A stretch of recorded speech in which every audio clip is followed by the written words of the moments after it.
Hey guys, I'm sure you would agree that small cases have a special charm to them. Usually I like to fiddle around and make sure things fit, with all the cables neatly hidden away, but sometimes I allow myself to be lazy.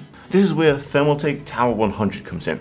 It is a somewhat large mini ITX chassis which is incredibly easy to work in and hide away any and all cable imperfections, so let's check it out. And if you're new to this channel, please consider subscribing.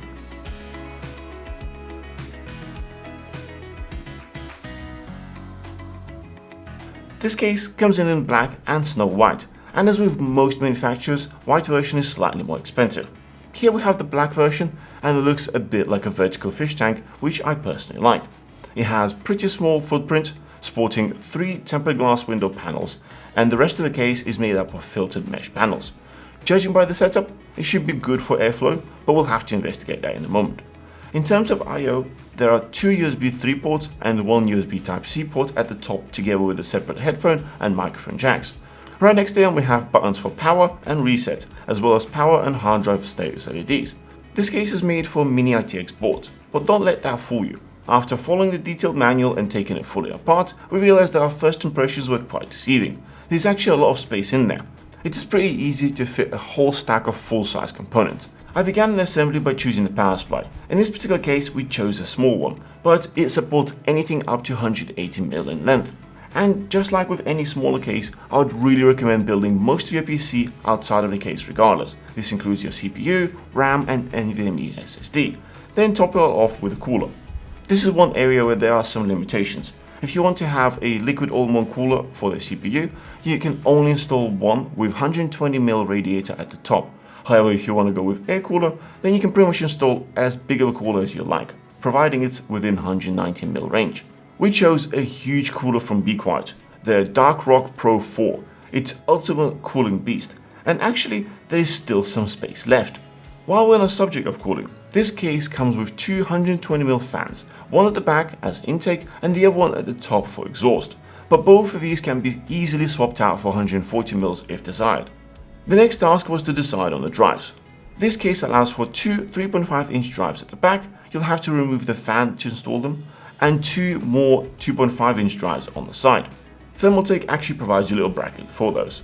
If you're not too fussy or desperately need extra storage, I'm sure you could install an extra few drives just above the power supply, but would certainly affect the aesthetics.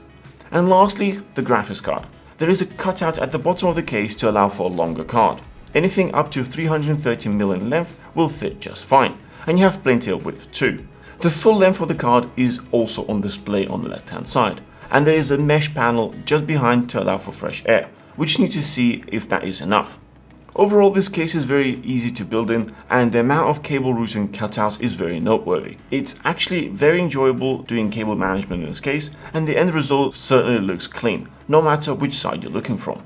Just because it looks nice does not mean it's good. Just to see if this particular setup is good, we overclocked the CPU and ran Cinebench R20 and Firmark on loop to push the CPU and GPU to the max. Then we took the measurements with and without panels and found that the clock speed on average is about the same between both scenarios.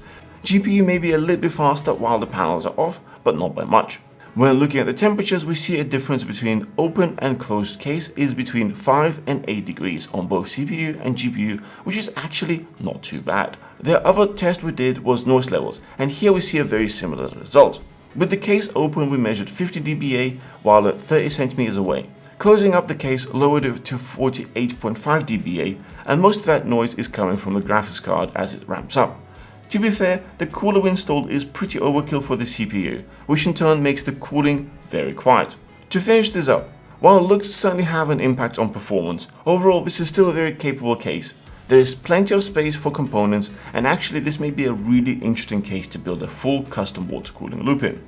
The one thing I wish they could add is some sort of clips to attach to the back of the case for cable running, as most cables are connected to the top of the case, and since this case will likely be sat on top of the desk, there should be a way to keep them hidden. Other than that, I really can't fault it.